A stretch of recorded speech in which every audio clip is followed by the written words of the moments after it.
नमस्ते दोस्तों, इंडिया पाकिस्तान के बीच बढ़ते टेंशन के चलते 7 मई को पूरे देश में डिफेंस मॉक ड्रिल्स होने वाली है और इसी इमरजेंसी को लेकर दिशा पटानी की सिस्टर खुशबू पटानी, जो एक एक्स आर्मी ऑफिसर रह चुकी हैं, उन्होंने इंस्टाग्राम पर एक पावरफुल वीडियो शेयर किया है जिसमें उन्होंने हर जरूरी स्टेप डिटेल में बताया है कि कैसे एयर रेड सायरन सुनते क्या करना है, ब्लैकआउट का मतलब, घर कब छोड़ना है, फैमिली डिसिप्लिन। वीडियो आप देख लीजिए। जय हिंद एवरीवन। आज की जो ये वीडियो है, मैं इसमें आपको कुछ मॉक ड्रिल्स आज सिखाना चाहूंगी जो आपदा की कंडीशन में, हॉस्टाइल अटैक में, एयर रेड्स में बहुत आपके काम आएंगी। 7 मई 2025 को मिनिस्ट्री ऑफ होम अफेयर्स के द्वारा एक आदेश निर्धारित किया गया है कि सारे सिविलियंस अपने सिविल डिफेंस की रिहर्सल्स करेंगे ताकि मुश्किल की घड़ी में वो अपने आप को बचा सके। याद रखेंगे, मॉक ड्रिल्स होती ही इसलिए हैं ताकि मिनिमम डैमेज हो सिविल अथॉरिटीज को, सिविलियंस को, ताकि दुश्मन का इरादा कमजोर पड़ जाए। शुरू करते हैं। सबसे पहले हम बात करेंगे एयर रेड सायरन्स की। ये एक ऐसी आवाजें होती हैं, सुनिए। अगर ऐसी आवाजें आप सुनेंगे तो आपको कुछ हरकत करनी पड़ती है। आपकी लोकल अथॉरिटीज आपको बिल्कुल सिखाएगी कल कि क्या करना है क्या नहीं करना, बट एक जेनरिक इन्फॉर्मेशन देती हूँ कि जब भी ऐसी सायरन की आपको आवाजें आती हैं तब आपको हरकत करनी है अपने को बचाने के लिए। इसका मतलब ये हो सकता है कि एयर रेड्स होने वाली हैं, एयर अटैक होने वाला है, तो हर इंसान अपने आप को बचा ले, सुरक्षित जगह पे चले जाए। 2 चीजें हो सकती है, आप घर पे हो सकते हो या आप बाहर हो सकते हो जब ऐसी आवाजें आ रही हैं।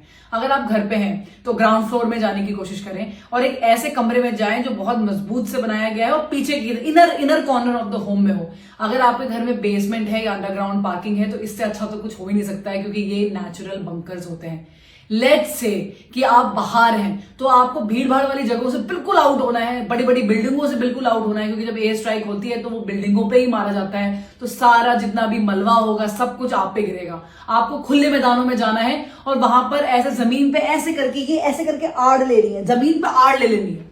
आपको किसी चीज का कवर चाहिए। अगर एक कोई बिल्डिंग होती है, कोई गोली मारता है तो बिल्डिंग के पीछे छुप के आड़ लेते हैं। जब कुछ भी नहीं है तो जमीन का आड़ लिया जाता है। बिल्कुल जमीन पे ऐसे करके लेट जाइए ताकि जो एयर वेव, शॉक वेव्स होंगी वो कम आएंगी आपको।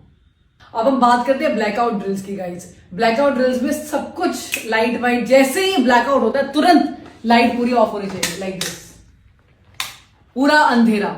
और इस ड्यूरेशन में हम सारे पर्दे बंद करेंगे। तो अगर हम जा रहे हैं और देख रहे हैं पर्दा कोई भी खुला हुआ है तो हम सारे पर्दों को बंद कर देंगे। कोई भी लाइट किसी भी एंगल से घर के अंदर बाहर नहीं निकल सकती। आपको पता है सन 1971, 62 एंड 65 की लड़ाई में भी ये सेम इंस्ट्रक्शंस पास करे गए थे। तब लोगों ने अपने घरों में काले रंग के पेंट लगा दिए थे गाइस। आपको क्या प्रैक्टिस करनी है, आपके पास एक छोटे टॉर्चेस होने चाहिए, आपके घर में हर मेंबर के पास होने चाहिए छोटे वाले, और उस अंधेरे में आपको नेविगेट करना आना चाहिए कि आपके घर की सीढ़ियां कहाँ हैं। धीरे धीरे आप अपने मोबाइल का फ्लैश लाइट यूज कर सकते हैं, बट मैं अवॉइड करती हूँ। क्यों? क्योंकि बैटरी ड्रेन होती है और आपको अपना मोबाइल डेफिनेटली चाहिए ऐसी सिचुएशन में। आप छोटे फ्लैश लाइट यूज करिए और पूरे घर को नेविगेट करिए, कहाँ पे सीढ़ियां हैं, कहाँ पर आपको बाहर निकलना है, कहाँ वो दरवाजा है जहां आपने सोचा था कि आपका इवैक्यूएशन होगा। चलिए बात करते हैं इवैक्यूएशन की। मतलब अब हमें भागना है अपना घर छोड़ के। इवैक्यूएशन जनरली जहां भी हम हैं वहां से हटके हमें कहीं और जाना है।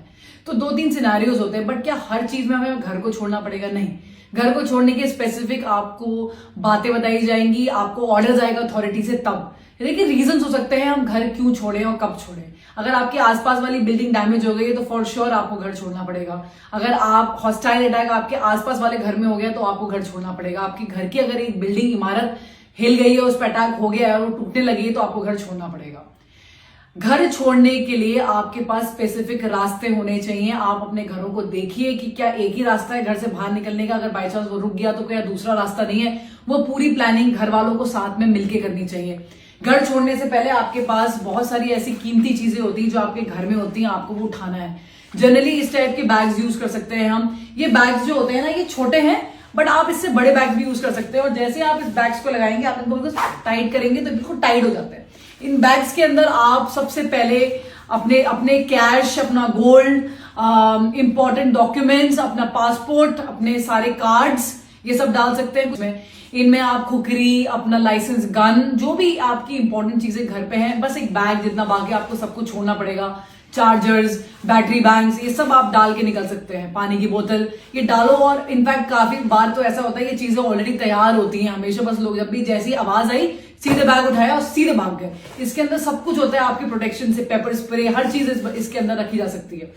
ये ऐसे बैग्स घर के सारे फैमिली मेंबर्स अपने पीठ पे कैरी कर सकते हैं, तो उतना सामान जा सकता है। बच्चों के लिए ड्रिल होनी चाहिए कि उनको सिर्फ और सिर्फ आप अपने बीच में रखें और वो सब अपने अडल्ट्स का कहना माने और उन्हीं के हिसाब से आगे चले। जहां पर भी इवैक्यूएशन हो रहा है, अगर आपके गली मोहल्ले की बात है, तो आपको पहले से डिसाइड करना है कि हम ये गार्डन में मिलेंगे सबके सब, या इस घर में हम सबके सब एकत्रित हो जाएंगे जैसे हमें इवैक्यूएशन की ऑर्डर्स आते हैं। और अगर आपके अथॉरिटीज ने बोला है कि भाई इस फलाना जगह यहां पर आना है, तो आप सबको वहां जाना है। याद रखेंगे, एकता में ही ताकत है। अकेले ना जाएं, सबके साथ जाएं, पूरी फैमिली के साथ जाएं, किसी को छोड़ छाड़ के ना जाएं। आपको लगता है किसी और को जरूरत है तो आप उनके साथ भी जा सकते हैं।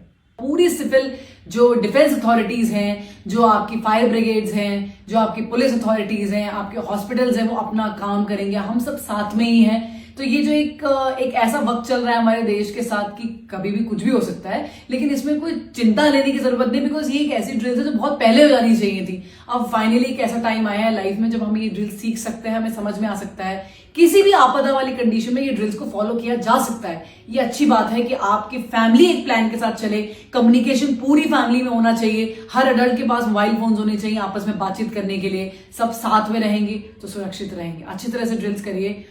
जब एक सिविलियन बचता है तो आतंकी हमला या जो भी अपोजिट फोर्सेस है उनके हमले कमजोर पड़ते हैं। हमारी फोर्सेस है, फौज है, वो बॉर्डर संभालती है, लेकिन आप अंदर हैं। और अगर आप अपने आप को संभाल सकते हैं तो आप किसी और को भी बचा सकते हैं। देश के लिए, अपने लिए ये ड्रिल्स अच्छी तरह से निभाइएगा। जय हिंद, जय भारत। आपके इमरजेंसी बैग में सबसे यूनिक आइटम क्या है? कमेंट करके जरूर बताएं, शायद किसी और के काम आ जाए। वीडियो अच्छी लगी हो तो वीडियो को लाइक करें और हाँ, शेयर करना मत भूलें।